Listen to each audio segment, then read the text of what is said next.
Welcome to another episode of Listen to Us Rant About Movies. I'm Wes Ford. And I'm Zach Harris. And we rant about movies and drink while we do it. Tonight we have a special guest joining us, TJ Morrison. How's it going, Howdy. TJ? It's going. How you doing? Pretty good. Good to have you on. Yeah, thanks. Thanks for having me. Yeah, thanks for coming on, bud. Very excited. You want to briefly just talk about yourself and what you do over in Chicago? Yeah, I'm a full-time industrial design student over at UIC. I spend my days in the lab at school. Yeah, a lot of lab work. And my nights, apparently, at this point. But, make some time for movies on occasion. I do my own podcast with a friend of mine. It's for a review blog called FILMCORE, and it's called the Nice. FILMCORE TV Corner Podcast. So check me out if you get a chance. Awesome. Yeah, we definitely will, and our listeners, you should as well. And that's awesome. All right, so on this episode, we will be ranting about what we've been watching, and then we'll dive into separate spoiler, non-spoiler reviews of the new Marvel Studios film, Black Panther. What's everyone drinking tonight?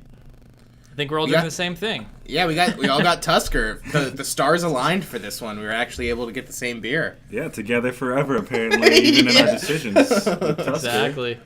So this is an imported beer from Kenya, and it's a malt lager. I think that's as close as we're going to get to Wakanda. Yeah, so let's give it a taste. Yeah, let's get a sip going.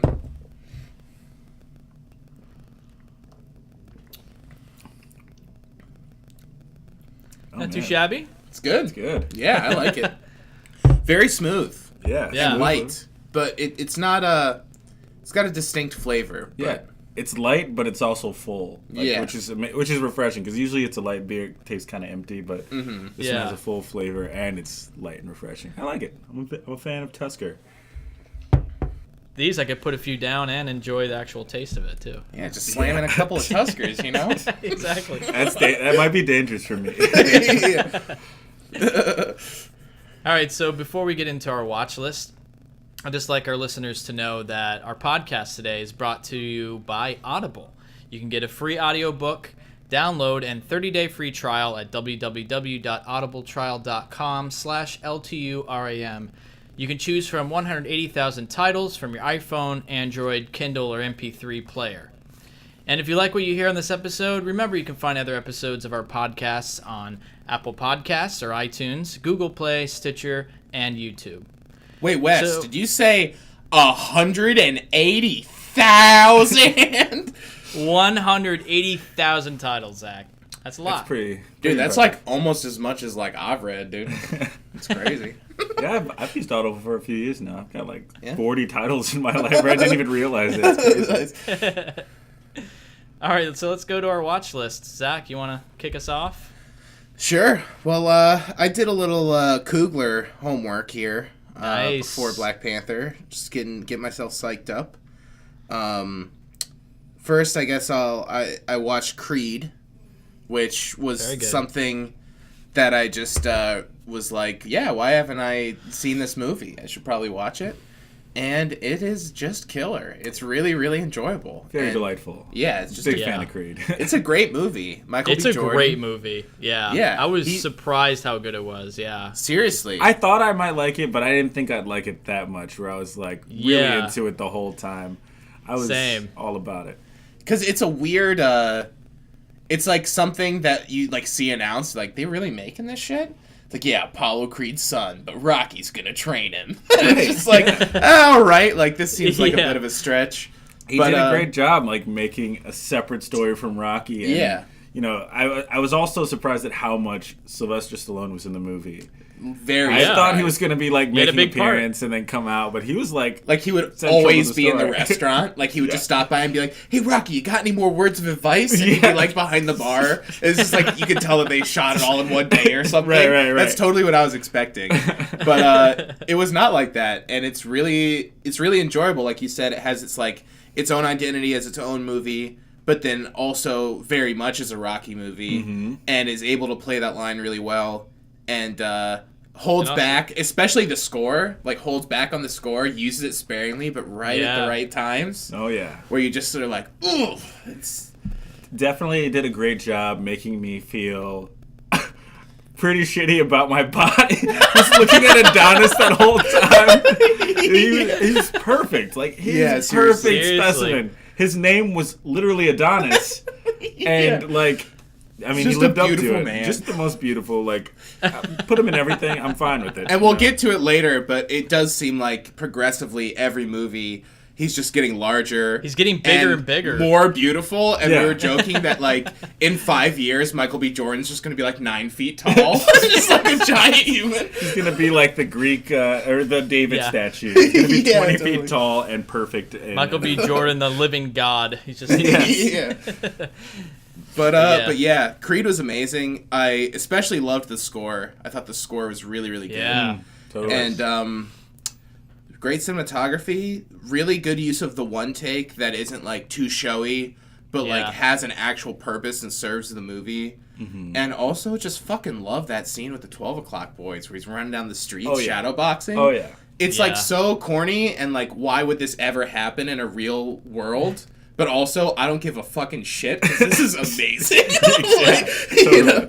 But it's also a Rocky reboot too, you know. So it's totally part of it too. It's a reboot, but it's also its own thing, which is just awesome. Yeah, totally.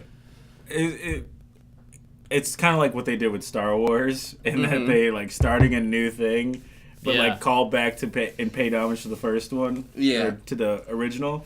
And I think they did a great job. Like, it definitely had its own identity. I'm excited to see where it goes. Mm-hmm. I think the fact that he lost the final match just like solidified it as a Rocky movie. Even though Creed technically won first. Yeah, but what are you gonna do?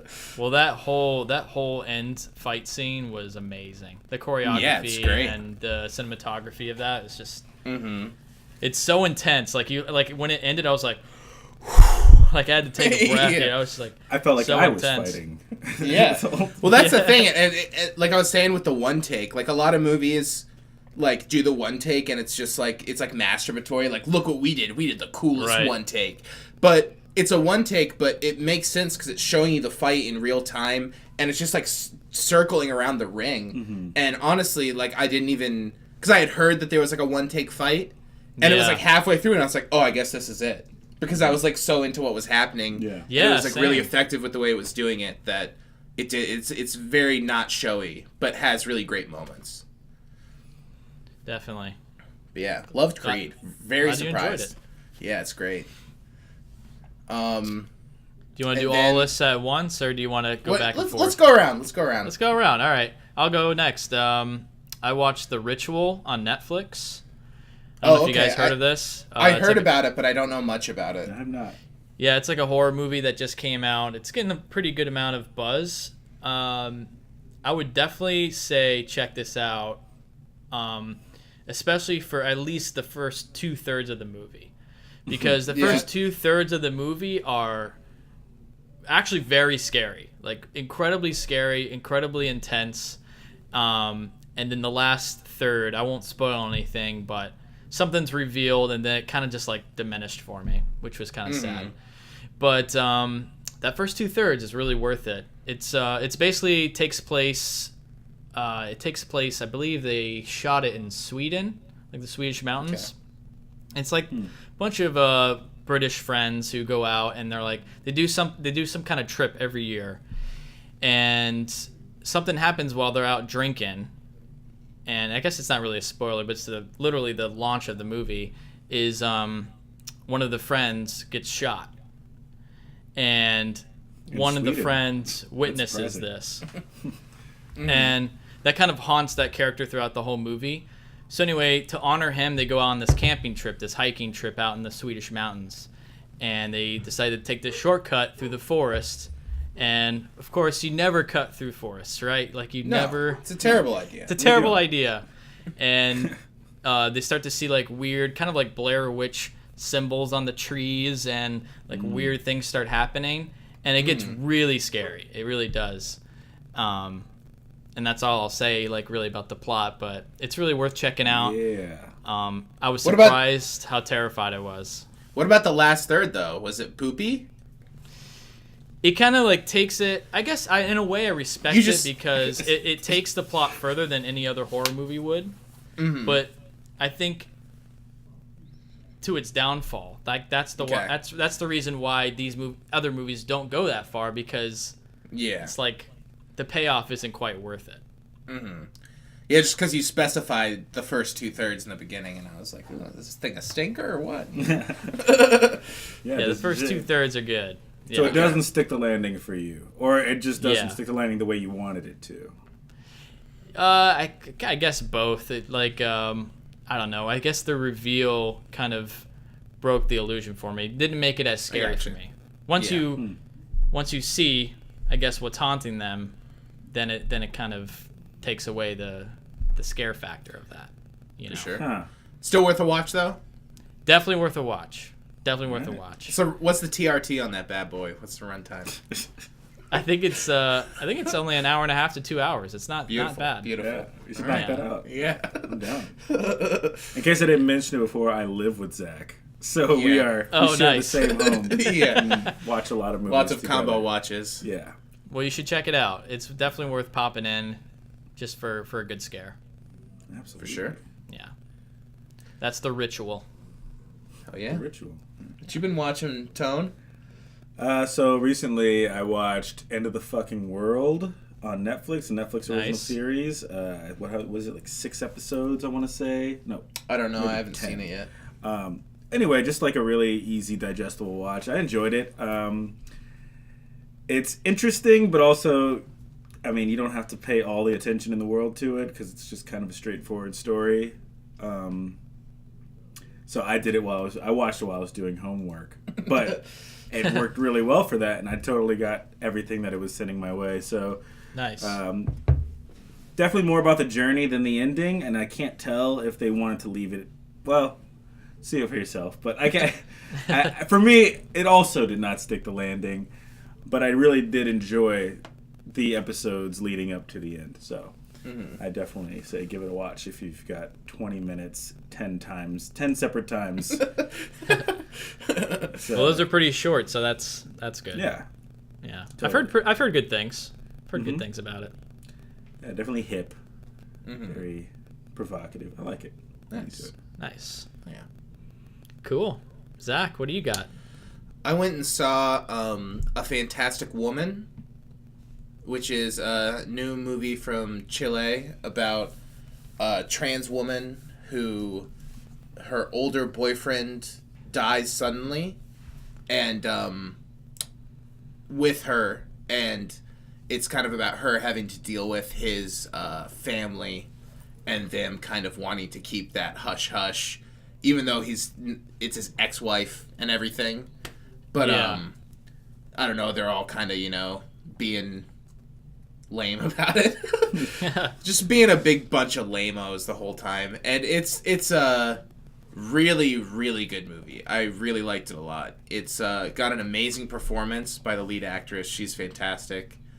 And it's very infuriating. It's a very tough movie to watch. Tons of very small jabs that just jabbing the whole time, and it's really tough, but it's really, really good. It's got a great pace, great performances, good score. Nice. That kind of evolves to fit the themes of the movie, and I don't want to say what it is because for me it was a nice surprise, but there's certain reveals about the character, and then the score kind of adapts with that, which is really interesting. But yeah, it's just a killer movie. It was really, really good. Very intense, not a light one, but really good. Really, really good. Really enjoyed it. Nice. A Fantastic Woman. How'd you see that? It's in theaters. It was playing at the Music Box in Chicago, so I went and caught it the other day. Very Fresh nice. release. Yeah. You should go check it out. It's amazing. Yeah, I definitely. I've heard all good things from you. Yeah. So, I definitely will have a look at that. So is that considered a 2018 release? This was up for debate. I was checking it out because I think it had a very strong probably would have made my top 10 of last year if it was a 2017 movie. It had a week-long qualifying run in New York. They're in that freezer. But week-long qualifying run in New York for the Oscars, and then it actually came out like in January, full theatrical. So technically it's a 17 movie, but also technically that's totally bullshit because it came out in 2018. I think you can consider that a 2018. Yeah, for sure. Might be on your top 10 this year. Who knows? Hey, who knows? Yeah. A movie I checked out recently on iTunes. It was only 99 cents for a rental. I was like, gotta check it out because I heard great things from you and Sean on our last episode. Mm-hmm. And that is the movie called Lucky. Oh, nice. Yeah. Hell yeah. And I just want to point out real quick that in 2017 we got a movie called Logan. We got a movie called Lucky, and we got a movie called Logan Lucky. Logan Lucky, yeah. That's and really I liked good. all three, so it's pretty cool. Yeah, Lucky is it was good. It was really good. I liked the concept of this with Harry Dean Stanton, kind of his last film. It was actually, I don't know, there's something to that where you're just like, oh man, there's a little more to it because he's gone now, and he's like is one of his last films. So that spoke to me in a certain way, and I like the concept of having like these like older actors and older filmmakers in a movie together. Like totally. He goes to this bar and they're all older, almost not even, I wouldn't say washed up, but quote unquote, just kind of they've had their time and they're in like a movie together. I don't know, that's really interesting.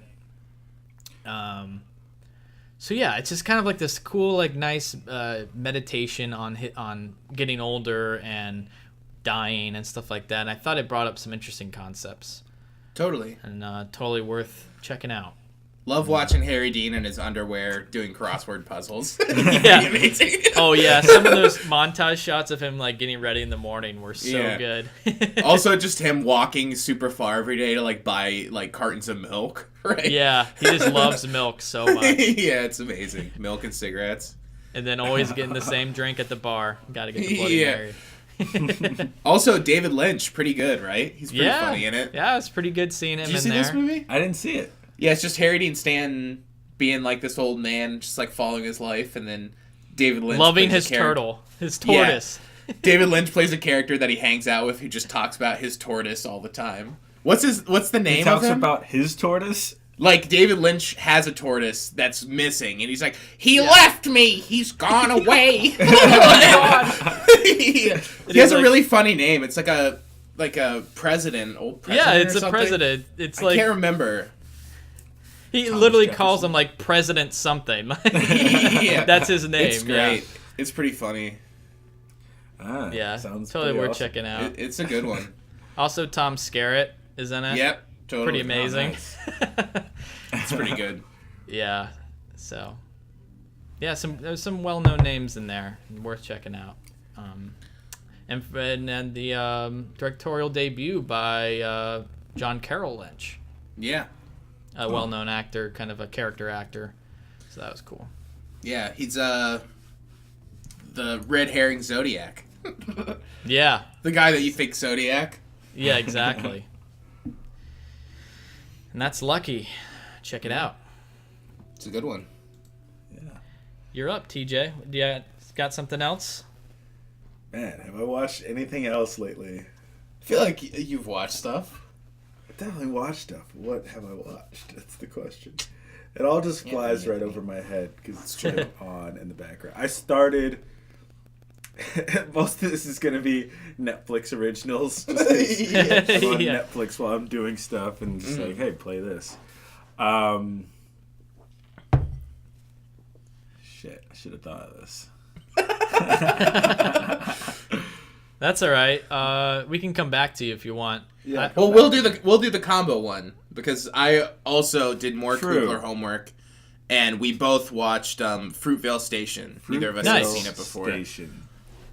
Which was a movie that I heard a lot of really good things about, but just never watched because I knew it was going to be so fucking sad. And same here. I just put it off. I was like, I really want to watch it, but I have shit to do today.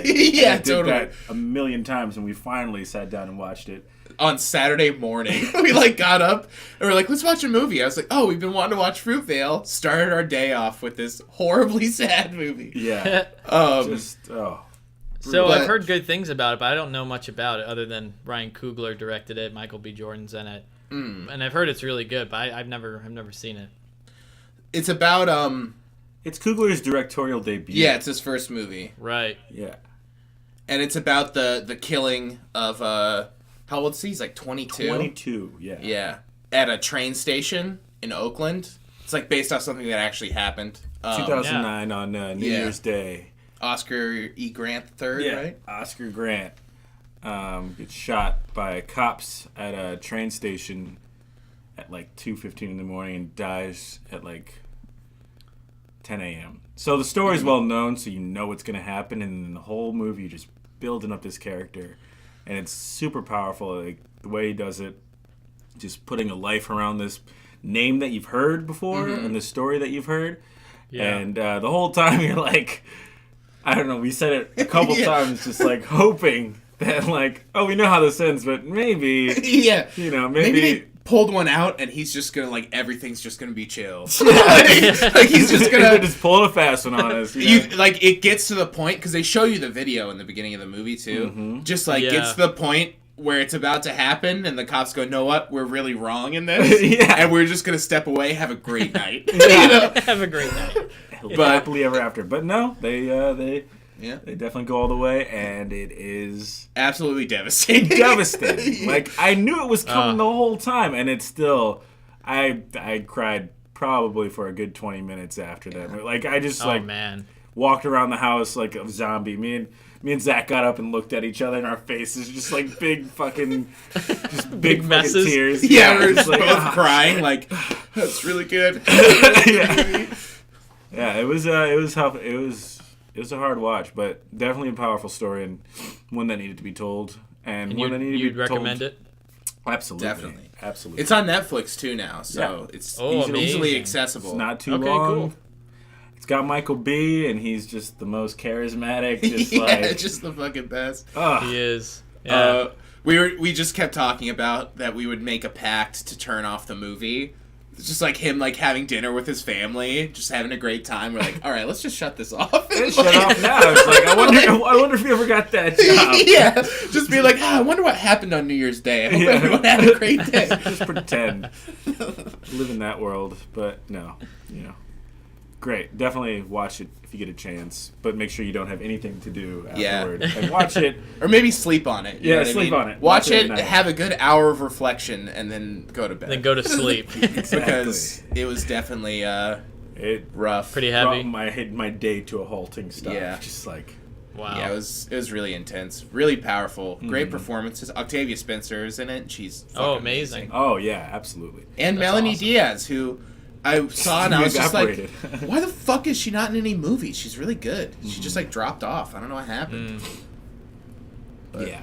I'll check it out now that it's on Netflix, Yeah, definitely like check it out. made me understand why Coogler is directing a Marvel movie right now. Like, anybody would see that and be like, yeah, that guy can tell a story. Yeah. Yeah, totally.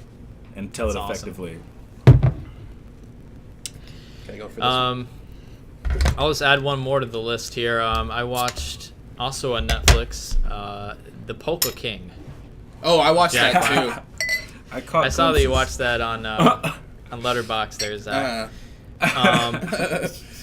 It was a pretty ridiculous movie, but I honestly wasn't that much of a fan of it. It wasn't that good. I didn't think it was that good. It was abrasively fine. It was exactly. It's like the most average fine movie. Man, I thought if anybody could sell that, it would be Jack Black. Yeah, that concept. Yeah, he could sell that character probably the best. He made him like, it's more of a parody than like actual, real life. Because if you look pictures at the real character they show at the end, and it's and Jack Black's more of like a caricature of like what this person is. Yeah, totally. But yeah, I don't know. It was pretty dull, and for a movie that was like only an hour and a half, it felt like 3 hours. It felt very long. I was like, it was very long. Is this ever going to end? My God. It was brutal to go through, and they had a couple funny moments, but it just was very dull. Not that great. Yeah. So. What were we gonna say? I know I came in. This is funny because I came in.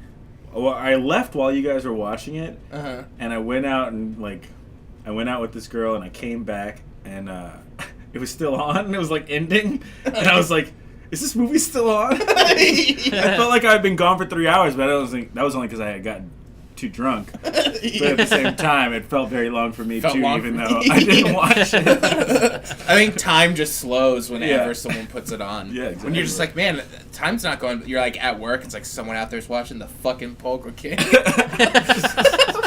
Time's just dilated. Just dilated while this person absorbs the story. It's hilarious. I will say though, the biggest flaw with the movie, not enough JB Smoove. They bring him in, I agree. and I was so excited. I was like, yes, JB Smoove's in this. Yes. And then he's in it. He like comes back later. He's in like 2 scenes, and he comes back on the phone later, and it's just like, oh, come on. Yeah, more JB you got Smoove. Be smooth with it. I know. Where's the JB Smoove vehicle? That's what I want to know. I want to see a movie starring JB Smoove. Yeah, seriously. Titular character. Let's get that going because I'd watch as his character shit from Curb. You're in yeah. Did you ever see that the like special on HBO? It's like a 10-minute thing called like Leon's Guide to NYC. No, that's amazing. Oh my God! Did you ever see this? No. It is fucking hysterical. It's like a featurette. Some weird like bonus thing that was on demand when season 7 was out, and it's just like Leon, and he's like it's just like him looking at dogs, like that dog smelling the other dog. It's just like talking about a bunch of stupid shit that doesn't mean anything. He's like, it's like a good sandwich shop. It's amazing. It's really funny, and I don't think it's on the DVD. It's probably on like YouTube or something. But I gotta check that out. It is hysterical. I was dying. Leon's Guide to New York. Him like talking about like dog behavior or something like that. It was hysterical. Just goes off on tangents. Love it. Definitely gotta check that out. That's awesome. All right, so you guys want to get into our review of Black Panther? Ooh, let's do it. Let's do it. I have seen gods fly. I've seen men build weapons that I couldn't even imagine. I've seen aliens drop from the sky. Yeah. But I have never seen anything like this. How much more are you hiding? Hold up. Let's go.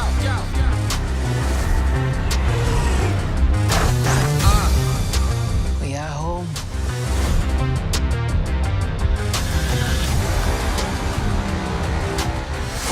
My son, it is your time. Show me my respect and bow down. You get to decide what kind of king you are going to be. Don't freeze. I never freeze.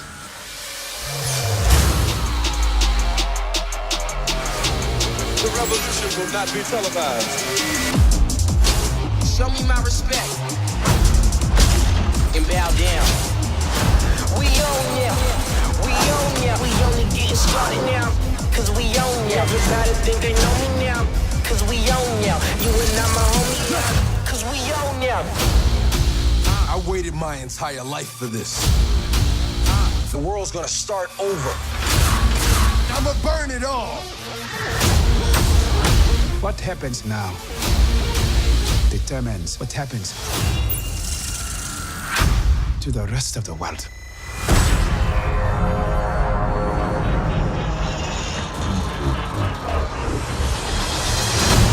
You will not be able to stay home, brother. You will not be able to plug in, turn on, and cop out. Wakanda forever! The revolution will not be televised. Let's have some fun.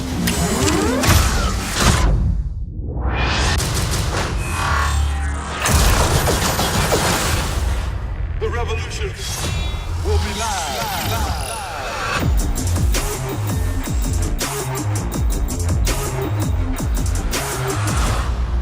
Let's just talk a little bit about it right now. So this is obviously the new Marvel Studios film, right? This is continuing the film series in the Marvel Cinematic Universe, but it's also its own thing. Totally. And it's actually doing really well right now. It's making a ton of money. It's already made more than in 4 days than Justice League made in its entire run. Good. Yeah. And it's shattering records of all kinds. Which is just awesome. So let's just briefly talk about our general thoughts, and we obviously won't talk spoilers in this, but let's talk about how we felt about the movie and our general thoughts. Zach, what do you think? I thought it was awesome. This is like the Marvel movie I've been waiting for. I feel like the ones I've liked the most before, I feel like always like Guardians or something, where it's like such an outlier that it almost, but right. I don't know. I thought this one struck a really nice balance. It was super entertaining. The performances are good. The soundtrack is awesome. The score is really cool. Visually, I thought it was a step up from a lot of the other ones. I just feel like this was the way that the Marvel movies should be being done. Right. TJ, what do you think? What's your general thoughts? I mean, I saw it 3 times. Wow. Just this weekend, before Sunday, I saw it 3 times. So, that's awesome. I was a big fan. Yeah, I was really into it. Definitely my favorite Marvel movie so far. It's my favorite that I've seen, too. Just... really? Wow. Mm-hmm. Characters, world building, with most of the Marvel movies, they take place in the real world, and that's fine. They take place on Earth, in Earth cities, except for Guardians of the Galaxy. And Guardians of the Galaxy has such huge opportunities to build interesting places, and they take advantage of that, I feel, but not to the degree that they built Wakanda and made Wakanda seem like the most compelling thing about the Marvel Universe to me. This city being on Earth, this country being on Earth this entire time. Yeah, it's insane. Is honestly the biggest thing about the Marvel Universe to me. And just separating from the rest of the Marvel Universe and just doing their own thing with it. I really liked the characters. The characters were all awesome. I loved the villains, especially. Mm-hmm. But I don't know if I have a bad. We'll talk about it later. But overall, A+ for me. It deserved that 100%. I'm fine whoever didn't give it. No, I'm a big fan. Awesome. Yeah, I'm pretty much there with you guys. I don't think I was as high on it as you guys were, but I will say that I did absolutely really enjoy it. I thought it was definitely one of the better Marvel movies that have been out recently. And I just love the fact that it's created this. The world building is so amazing. And especially the costumes and the set design, that is just it's food for the eyes. It's just it's amazing to look at.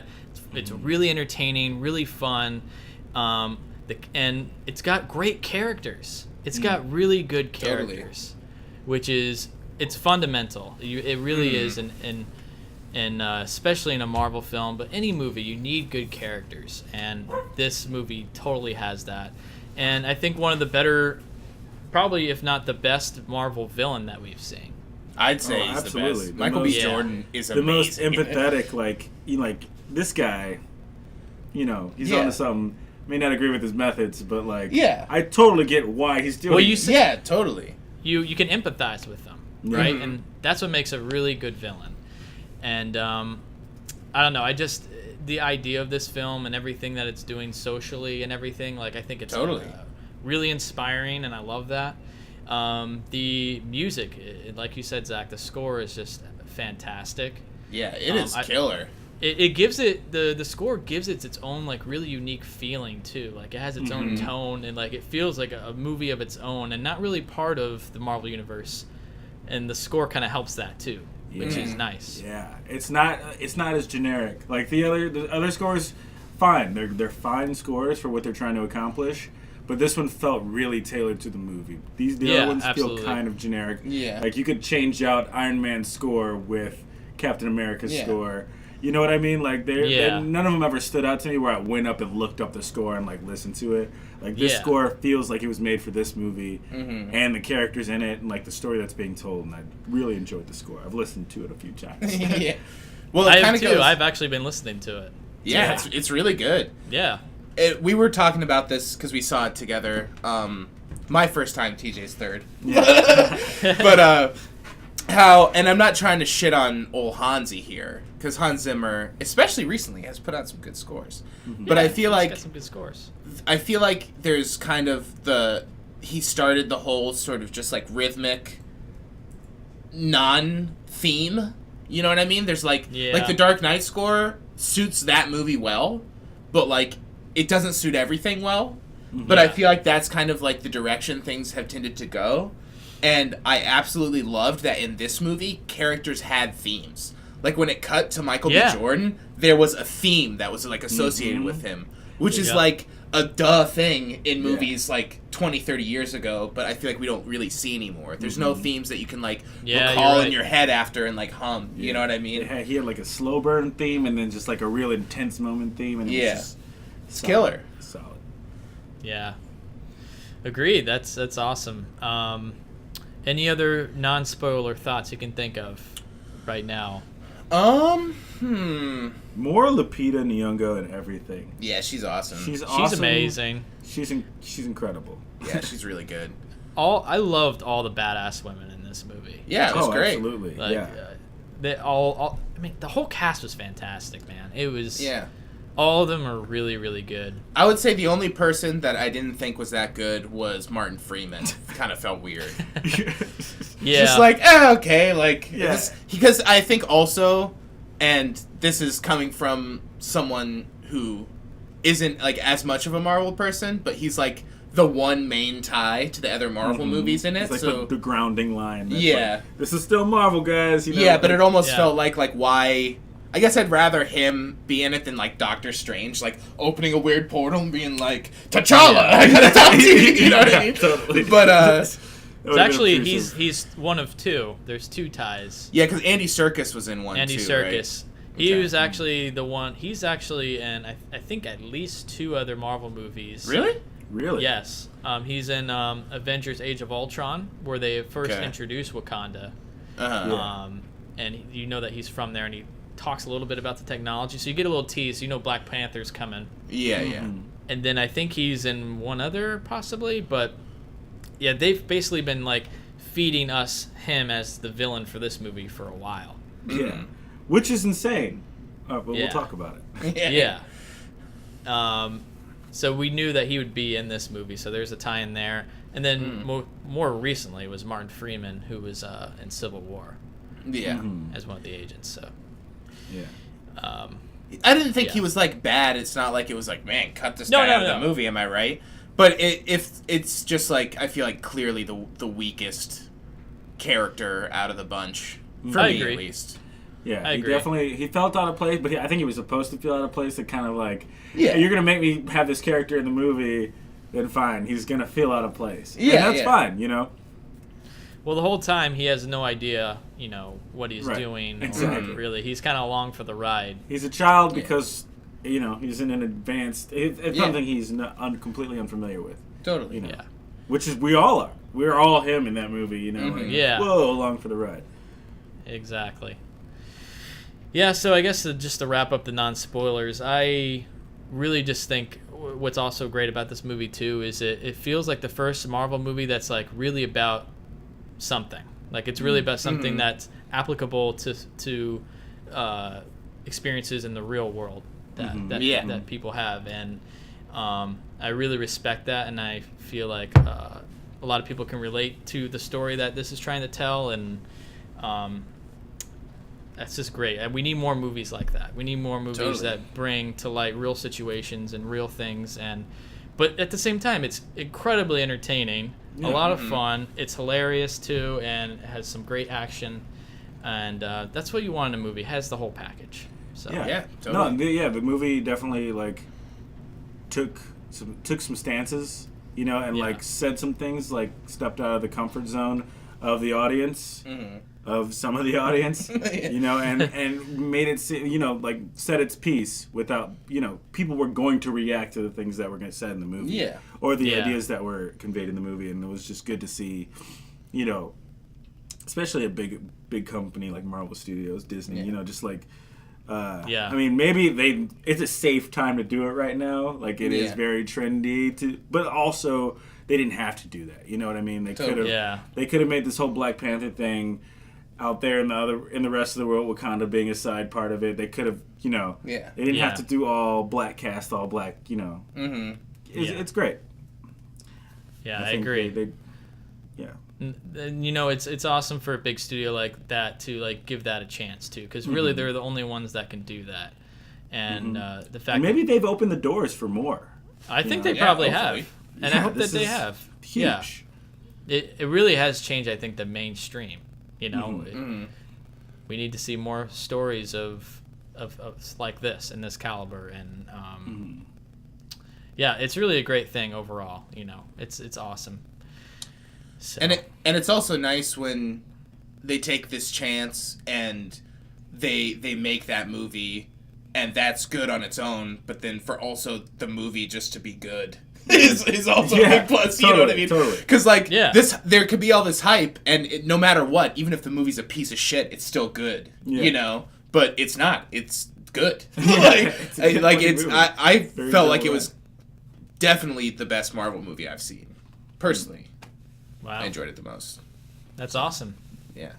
It just it didn't feel tied down to anything. And we can talk about it in spoilers, but it feels like it's setting stuff up for the next ones, but it didn't feel obligatory. Like it definitely had like its own identity, its own style and feel, whereas a lot of the other ones I feel like don't. And it goes back to what you were saying about like everything's in the other ones is like grounded to a reality where like they're fighting in New York or like, you know what I mean? There's a lot of just like superheroes in a setting that we've seen. Yeah. Dealing with the world's governments. Yeah. You know. So it's refreshing for me that, and I think it's also just more fun when this type of movie gets to take place in like a fantasy world. Like, I think a lot of aspects of it felt like a fantasy movie. It did. Which is totally awesome. Did.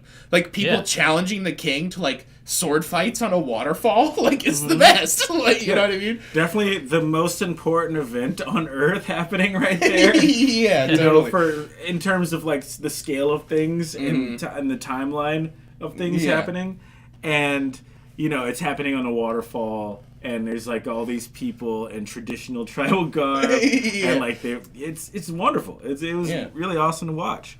And they didn't pull any punches with like, they didn't tone down any African like representative cultures. You know what I mean? There's ways that you can like wash it down and make it like more palatable for people to watch, because it's almost completely unrelatable for everybody who's watching it. Yeah. But it's also very visually interesting, and you can like if you do it right, and you make it honest. Like I feel like they took huge strides to make everything honest about it, which I loved about that. Yeah, they didn't make up anything other than Wakanda itself is made up, but it's also like a crazy holograph fan. City, right. It's an Afrofuturist utopia. It's made up. But, like it's amazing. But it's a great way to be able to use like that real rich culture and everything and history and kind of ingrain it into like this futuristic. It's something that we haven't seen before too, which is kind of it's helping I think the superhero fatigue a little bit. Definitely. It's like there's nothing wrong with seeing it in New York or whatever, but totally. We've seen it so many times before, so it's like to have something take place in like a whole part of the world that we've never seen, it's cool and it's refreshing. So it pulls you out of the real world so hard, and you're so immersed into this fantasy world that when it flashes back to London and we like have that scene in London, you're like, whoa, London. You're just like, this is weird, totally. At first, I mean, you're quickly back into it, but like, and South Korea like, too. Yeah, South Korea, even like, where are we? Yeah, it's great. Which, speaking of South Korea, I just want to also say I love that we were talking. This movie is like a fantasy movie, but it can also be like it's literally also a James Bond movie. Yeah, it's a very James Bond. Which is amazing. In a moment, like, we're going to go on this mission, and it's a James Bond movie. It's like, yeah. It's great. And I will say, that's probably one of my favorite parts in the whole movie. It was cool. That was amazing. Oh, yeah. All right, let's go ahead and like talk more, I guess, in spoilers, and so we can talk more details and stuff. But real quick, before we do get into spoilers, I want to bring up that special deal for our listeners. You know, yeah, man. If you've listened to this podcast before, you may know that Audible is offering a free audiobook download with a free 30-day trial to give you the opportunity to check out their service. And you can download your free audiobook today. Just go to audibletrial.com/LTURAM. Again, that's audibletrial.com/LTURAM for your free audiobook. All right, let's get into our spoiler review for Black Panther. The world is changing. Soon, there will only be the conquered and the conquerors. Step into the spotlight. You are a good man. Step into the spotlight. With a good heart. And it's hard for a good man to be a king.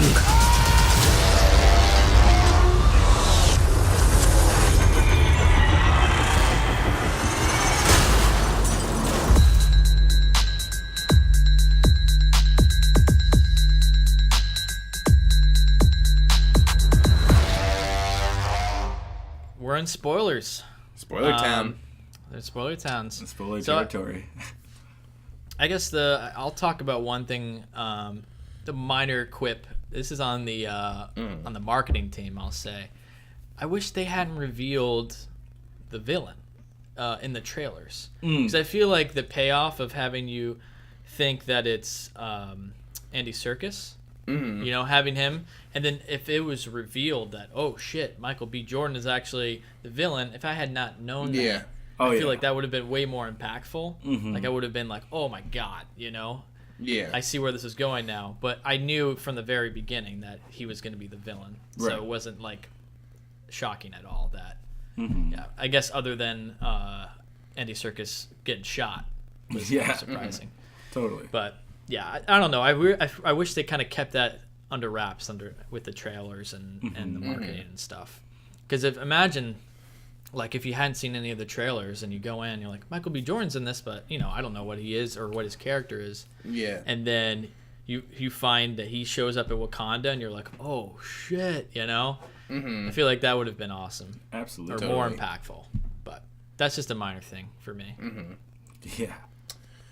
Yeah, I'm trying to think. One gripe I had, which this is kind of a specific one, it's not like that big a deal, but I'm a little tired of prologues that have like some sort of like kitschy way of like visually demonstrating the story that they're telling. Where it's like the sand like flying around in CG, and it's like... Well, it was Wakanda. It was like vibranium technology. Yeah, no, I get that. But how cool would it have been if it was just cutting to shots? How cool would it have been if it was just cool. I don't know. I kind of like that, to be honest. Yeah? I kind of like that, yeah. I'm kind of out on that. I know that's a thing, but it did it in its own unique way, and it fit in with like the technology. I thought it was cool. Oh, yeah. I mean, it's definitely, if they're doing that, they did it in a good way. I just, whenever I see those, because I feel like movies do it a lot. I can't pull up a ton. I know Hellboy 2 does it. I remember that. But it's usually like some sort of like fake animation thing that's like trying to make it look animated. This, in the case of this movie, it's not that. But Guardians of the Galaxy 2 is not the beginning, but they have that in the and it's just like, okay, Kurt Russell really built these weird things to demonstrate his story in this giant hallway in his house. It's just like, I don't know, this is goofy as fuck. How about you just cut to shots of like, you know what I mean? Because like, to me, it would have been amazing to like see that play out, and especially like an older version of Wakanda, and to be able to see like, because I mean, technology advanced. Yeah, because the technology obviously has been like way past everyone else a while ago, but also when technology's had advanced, it's got to like rapidly advance so much faster. You know what I mean? So like being able to see like a more advanced but not quite there version, I think would have been really cool. Yeah. And also it just seems weird when movies have this much money that they can't just like shoot 7 shots to demonstrate that. That's just me. I guess so. I think it's also kind of like a time constraint thing too. Yeah. And he's also telling a story to a kid. So yeah. It's kind of like a storybook. No, I get that. I just I would like to see Noah. Yeah. During Noah. It's just flashing through the whole story, following I don't know, one character or something. Totally. The Black Panther going through No, it's great. It's like I don't need it to be a scene that plays out like an actual scene, but just even with that same voiceover and audio, just having it be like with a some montage of shots. Yeah. I personally, just stylistically, I think is more interesting. Which also, I guess, ties in a little bit to another, not necessarily gripe, but something I would have liked, is to just see more of Wakanda at, like, a normal Street level. Yeah, Street level Like, Wakanda. I would have liked to That's see more my of that, gripe. too. Like, even if there was just one scene, I guess there are a couple scenes of them just, like, walking around. Yeah, they're just walking, but, like, There's a they're couple. also, once they get into their conversation, it's shot where you can't see anything that's happening around it's just, them. like, over the shoulder No context, reversals. I mean, you just see some people around, you know. And I was happy to see even that a little bit, but like inside another building, even, you know. Yeah, like, totally. Or like a different street or something. Yeah, somebody doing normal ass Wakanda shit. You know, it's like, I'm going to work at this office building because they have skyscrapers. You know, like, I'm an accountant in Wakanda. Like, this is what my day is like. This person, because you always get that in Marvel movies where it's like for a moment you follow one random person on the street and then something crazy happens. You know what I mean? It's usually like there's a fight, it breaks away, and then there's like 2 kids playing stickball, and then like something flies past them, and they go, "Whoa!" You know.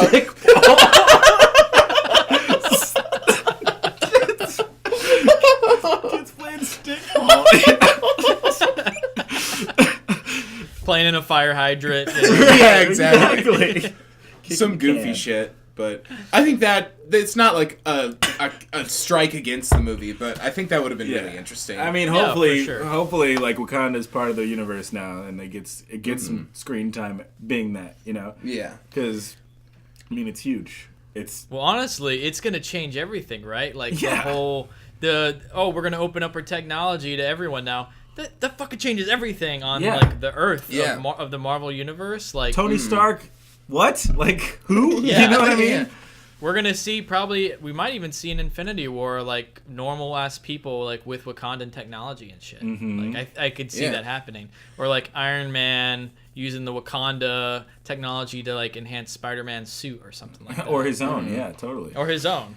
So I think that's gonna be cool. Just people on the street having camellia beads where they're like doing shit with their bracelets. Yeah, totally. Exactly. So do you think that Infinity War is going to take place there? Because it seems like in the trailer there's a lot of footage of them in like a jungle or something. It's like, is this Wakanda based Infinity War? Because if so, I might be a little more in on something Infinity has War. to happen there. We got because this is the last setup till that, right? That's the next movie. Yes, the next movie is Infinity War. Okay. Yeah. I didn't mean to cut you off, by the way. You're good. We know at the end. Did you guys watch at the end of the credits? Yeah, we know Winter Soldier. I didn't see the last one. I saw the first end credit, but I didn't see the Winter Soldier one. Yeah, the one after that is Winter Soldier. Looking like. Yeah, because in Civil War he got frozen at the end of Civil War. Yeah. Till they fix him, you know, and he's unfrozen. So they, I forget the character's name. Was it Nick Fury who brought him to Wakanda? Like who was in Wakanda?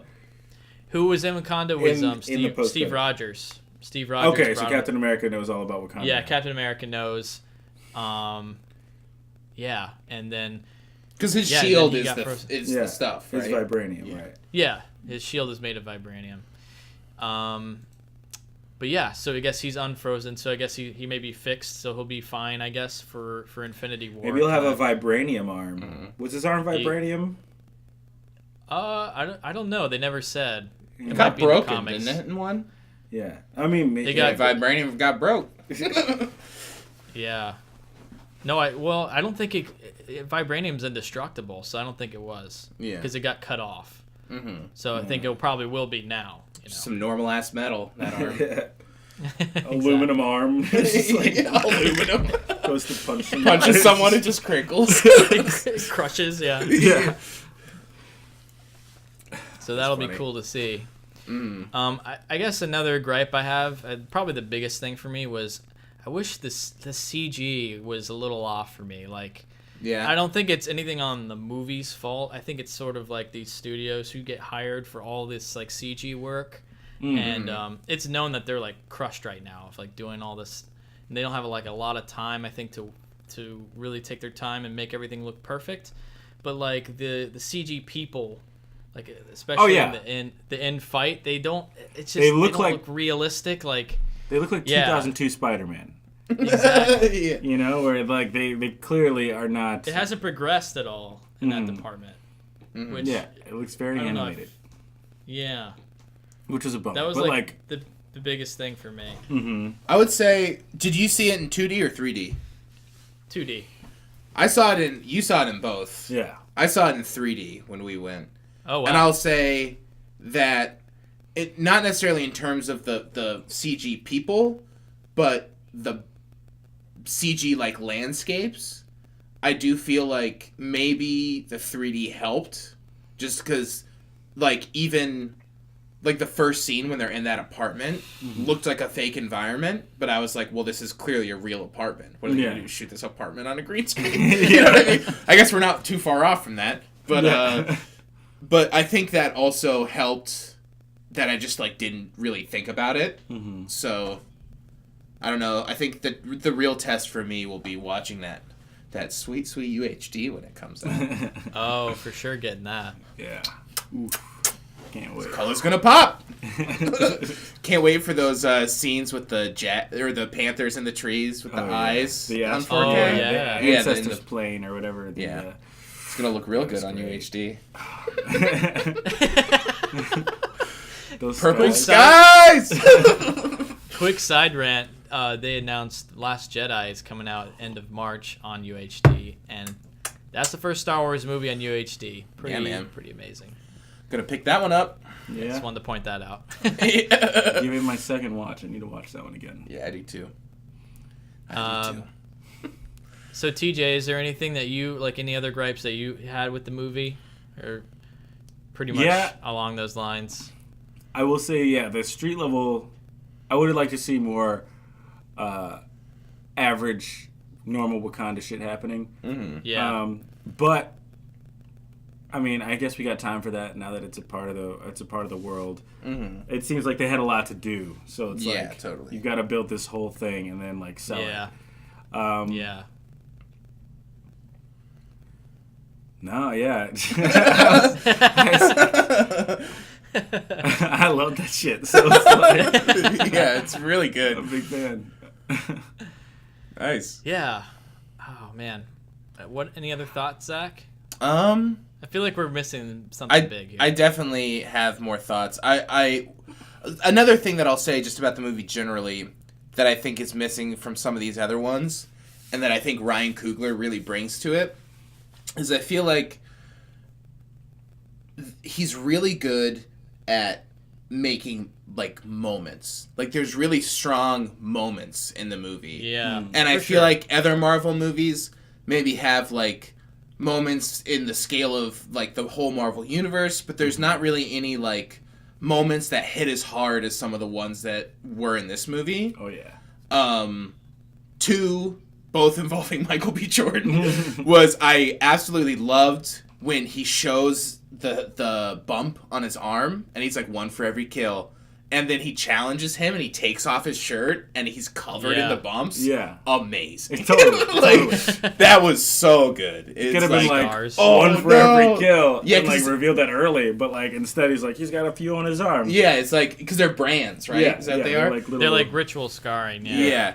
And then when he takes off his shirt right before they fight, and number one, he's just like absolutely chiseled. Number two, he's just huge. Like he is massive. He will be 9 feet tall in 2020. It's gonna happen. Yeah. And that whole scene was awesome. Yeah, totally. Loved all the fights on the waterfall. Fucking amazing. Honestly, I feel like that battle was more compelling than their like final battle, which was on. Yeah. Oh, absolutely, definitely. Totally. Mm-hmm. Like that was really compelling.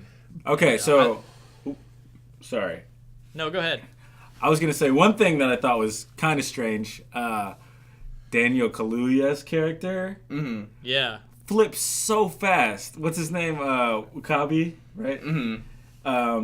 He's like, he starts off and they're like boys, right? He's going to visit him. He's checking out his pet rhinos, you know, and like he's talking to him. He's like, "We got you. If you want us to roll in the whole world, we're gonna go up there and clean up the place. We got you, King."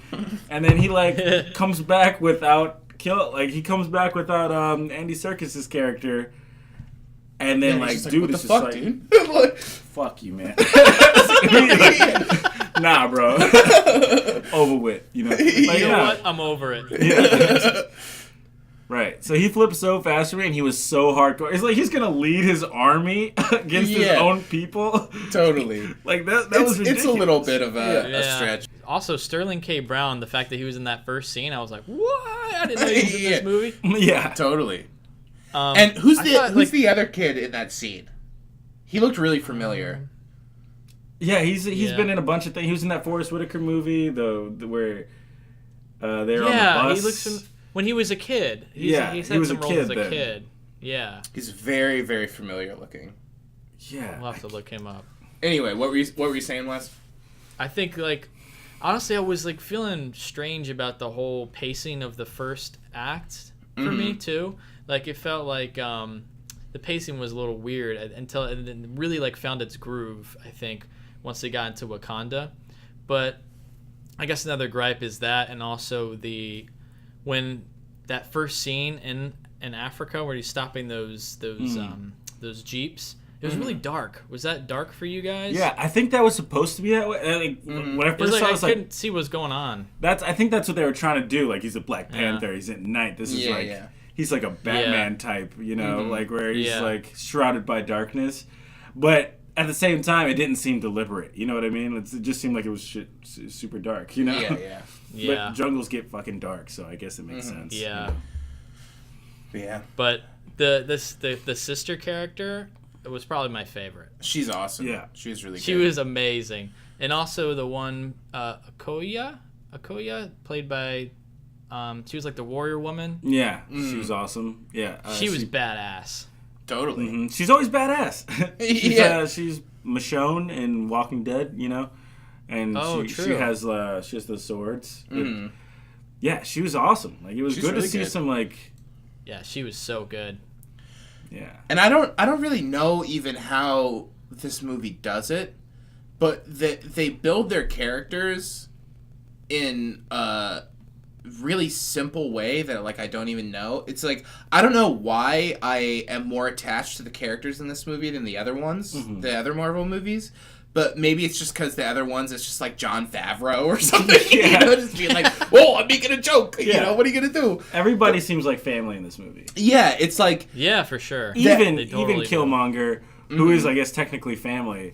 But, the whole time I'm just like, he's like a member of the family who is wrong. Do you know what I mean? Yeah, They really built Wakanda as this family. And I think that was what was awesome to me about it. Mm-hmm. But yeah, I think this does a better job at that than the other ones. It's I get more of a sense of the character than just serving a plot purpose, which I feel like a lot of other side characters in Marvel movies, end up being. Yeah, or really an obligation to fulfill a character from the comic or something. But you really feel for all the characters, for every single one of them. And which honestly, I love the fact because you feel for all these characters, and then the I guess the civil war that's happening between them, the battle at the end. They're not just in any other Marvel movie are anonymous bodies that are thrown at each other, anonymous aliens or something like that. These are all you knew all the characters from both sides. You're like, oh, this is this sucks, because they're fighting against each other, but you they weren't, like I said, anonymous bodies. You knew all the sides, you felt the different tribes, you understood them, so it not only built these main characters, but it built these different factions, which was really cool. Totally. I loved that. I loved the factions. Yeah. They did that. Yeah. That was awesome. That's awesome. It made it feel more realistic too.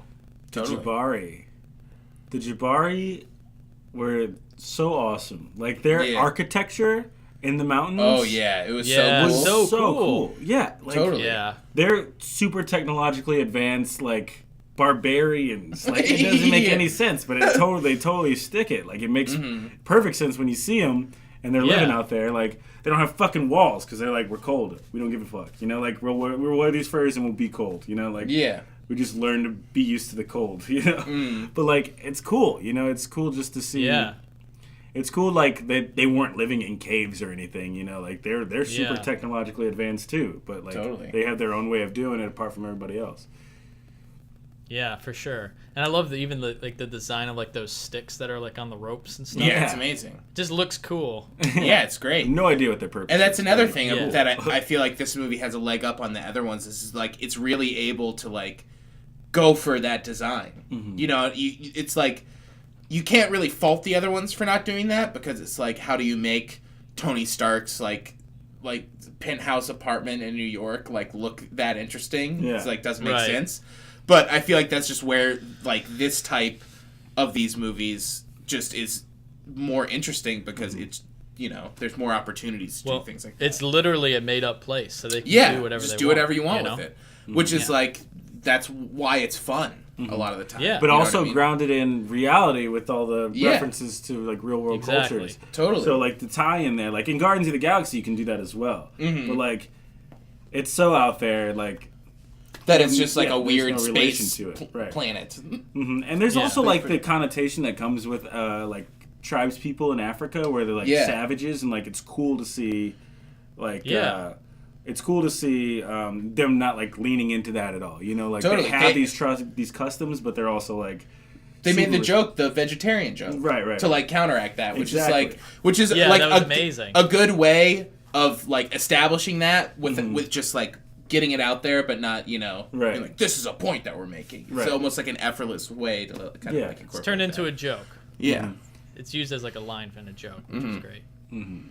Yeah, and I love like how they have that rich cultural like look with the costumes like ingrained like with the future look.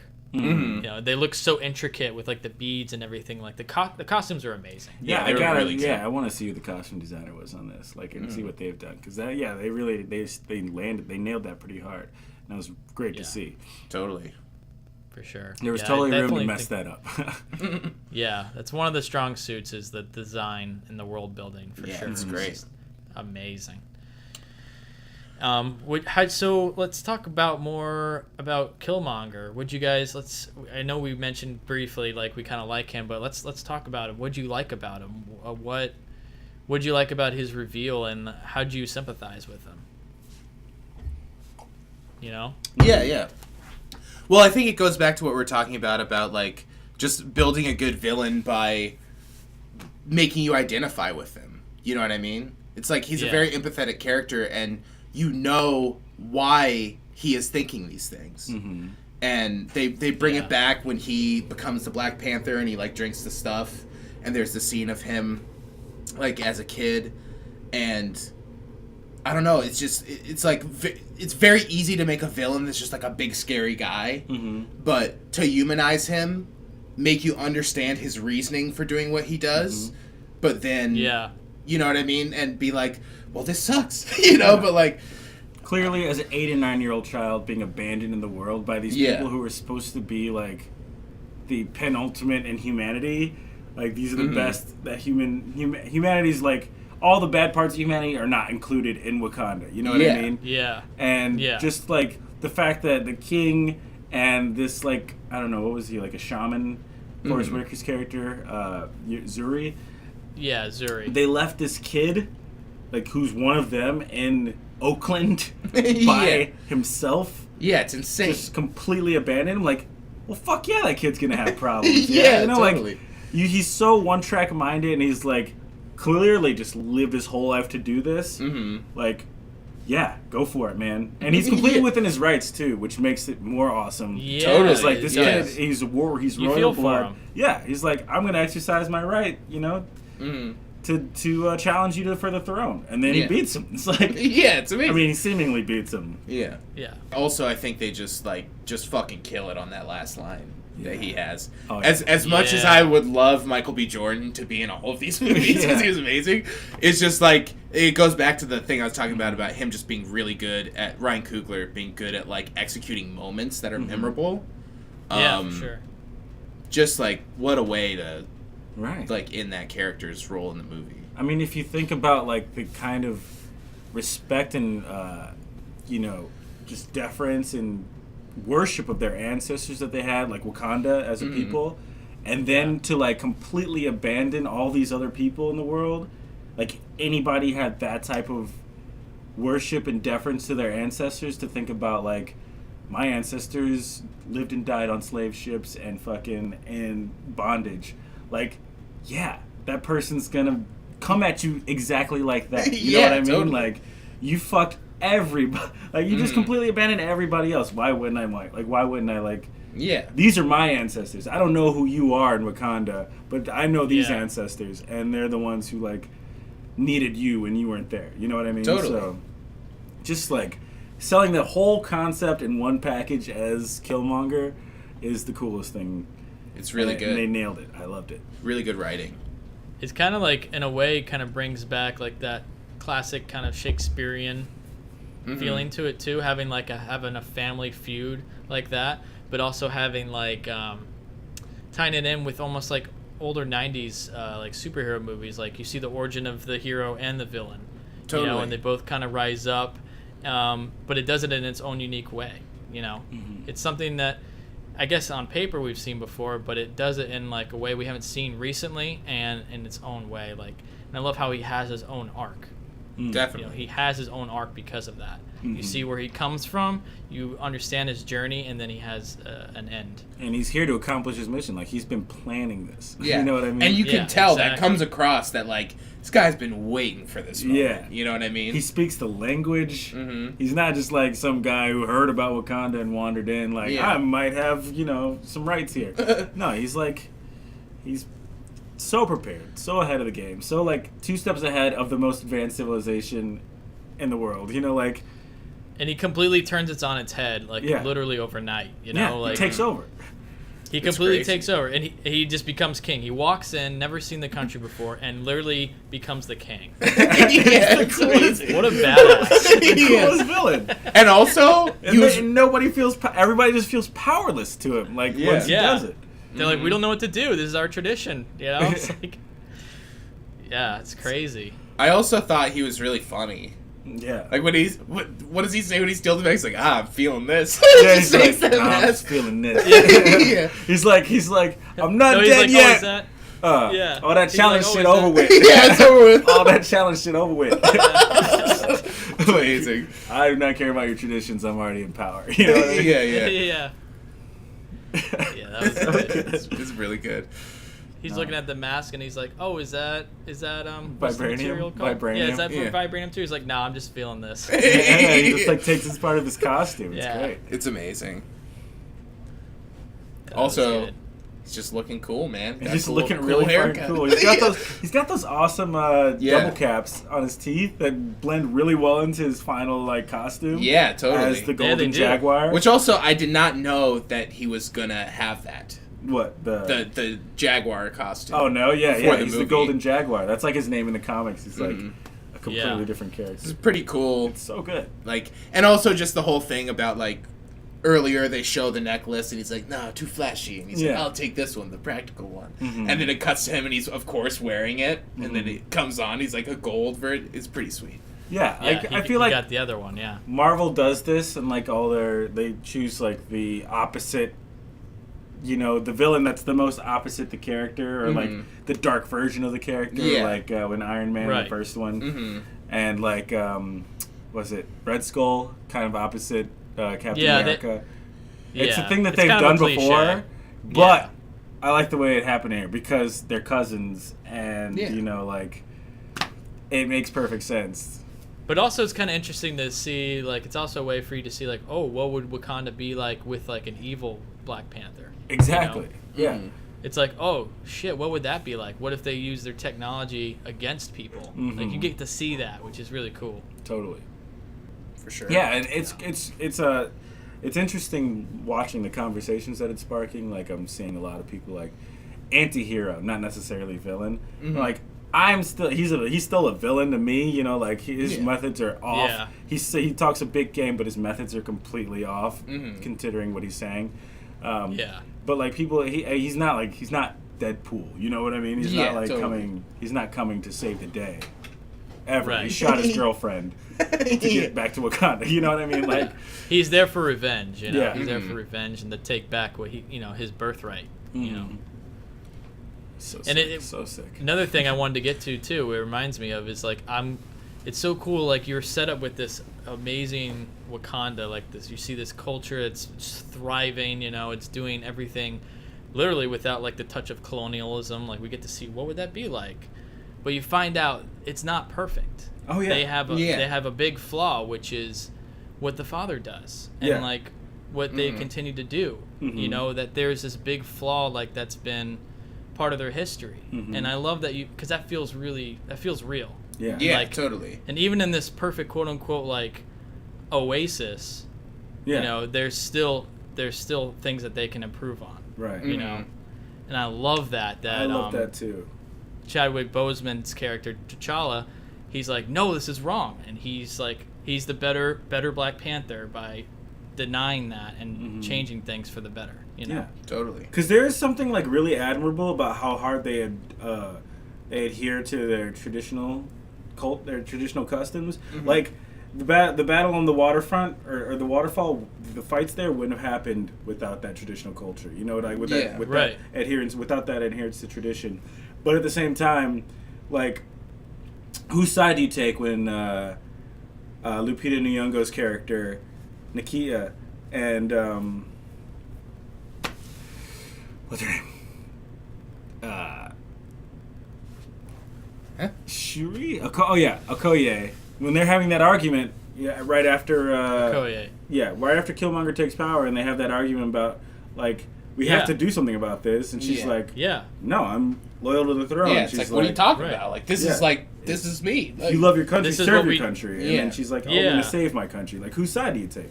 You know, like the traditions matter, but how far do they matter? You know what I mean? Yeah, exactly. Yeah. Because also, Killmonger can just walk in there and turn your entire culture into like an imperial culture that goes out and tries to take over the world. You know?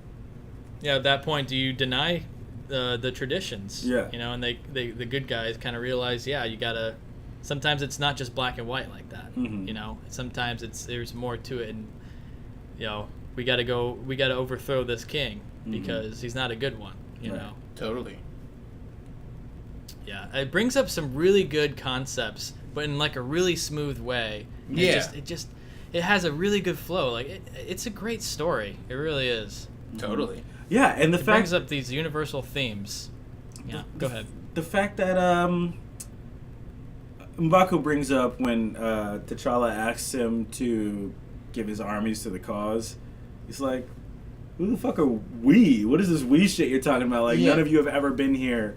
For hundreds of years, we've never had a king even visit the Jabari tribe. You know, we've been in the mountains on our own, doing our own thing. We're not going to help you. Yeah. And then he's like, I can't speak for all those other guys, but I know, you know, the type of king that I can be. Yeah. You know, it's just that, like, exactly. Like, there are ways you can improve. Like, that's a way that they were lacking. Like, they should have every new king go visit the Jabari tribe and make sure that, you know, they know that they're part of this Wakandan, you know, overbody. You know, like, you have power, and we want to hear how you can contribute, or how you want to contribute, or how we can contribute to you. You know what I mean?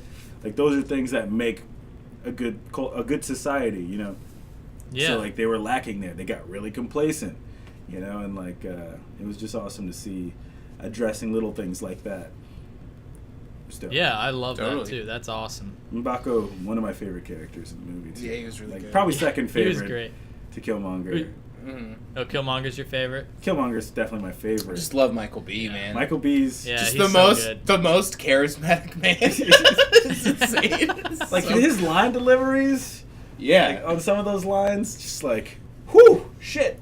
Yeah. About that, like totally. I definitely think he, in a way, outperformed Chadwick Boseman. Just because he's more of a veteran actor, I think, too, for one, and secondly, Chadwick Boseman's character is more of just like a stoic kind of, like, he's the hero. And Michael B. Jordan's character is like, he's got so much anger behind him. He's a little more interesting. Totally. He's totally bad boy cool. He's totally bad boy cool. Because T'Challa is like almost like too good of a guy. He's just like the perfect person. He's a prince. He's the prince. So I feel like they needed like what you were talking about with like the flaw in Wakanda and everything. They like needed that to not make it just like the most perfect thing ever. Just like this very attractive, very honest, and like always caring leader who's also a superhero. Like he's just like the perfect person. So it's like, well, clearly I'm gonna like that guy, Yeah. Family man, just like family man. It's great, loved by everyone. Yeah, rightfully so. Yeah, I can't wait to see it again. Oh. Yeah, to be honest, it was really good. So good. I can't either. So I think that'll pretty much wrap it up, unless you guys have any last thoughts. Any last final things that you didn't get to get out? You guys got a Panther Fang rating? How many Panther Fangs did this movie? Yeah, we'll do that then. Yeah, how many what's usually stars, but we'll do Panther Fangs. Wait, so it's Panther Fangs. If it's 5 stars, is that? It's 5 Panther 5 Fangs. Sets? Like, is that 5 singular Panther Fangs? Or is it 2 sets and then 1 spare in case you lose? Right. I guess it doesn't matter. What do you give it, Zach? I'm gonna 4.5 Panther Fangs out of 5. Nice. I'm gonna give it 4. 4? I'm at 4 Panther Fangs. Tony? 4 to 5. I want to give it 5. I'm gonna give it 4.8 Panther Fangs. Dude, if you want to go 5, go 5, bud. It's not a perfect film. I can't give it. I give 5s to perfect films. It's not perfect. I love everything about it, though. Oh yeah. Fair enough. That's awesome. Just a chipped Panther Fang. Yeah, the last one. The fifth Panther Fang. Just the very tip is off. That's it. Totally. All right, that's going to conclude it for our episode tonight. As always, you can find other episodes of this podcast on iTunes or Apple Podcasts, Google Play, Stitcher, or YouTube. You can follow us on Facebook and Twitter. If you enjoy the show, please consider leaving us a review on iTunes. You can email us at listentousrantaboutmovies@gmail.com. Thank you to our thank you to our Patreon producer Sean Pierce and our Patreon supporters. You too can be a producer and or supporter of this podcast by visiting our Patreon page and becoming a monthly patron for as little as $1. Visit www.patreon.com/LTURAM podcast. And that's going to do it. Yeah. Good talk, guys. Where can everyone find your podcast, TJ? You want to plug it again? FILMCORE.com. Look for the FILMCORE TV Corner podcast. We review mostly shows, TV shows, big ones like Game of Thrones. We do a lot of HBO Stranger shows. Things you did, right? Stranger Things we did, yeah. So yeah, come check us out if you want to hear some folks talk about TV shows. FILMCORE TV. Hell yeah. Check it out. TJ, thanks a lot for coming on, man. Yeah, thanks for coming on, dude. Yeah, it was fun. Thanks a lot for good talk me. and totally. Yeah, till next time. Till next time.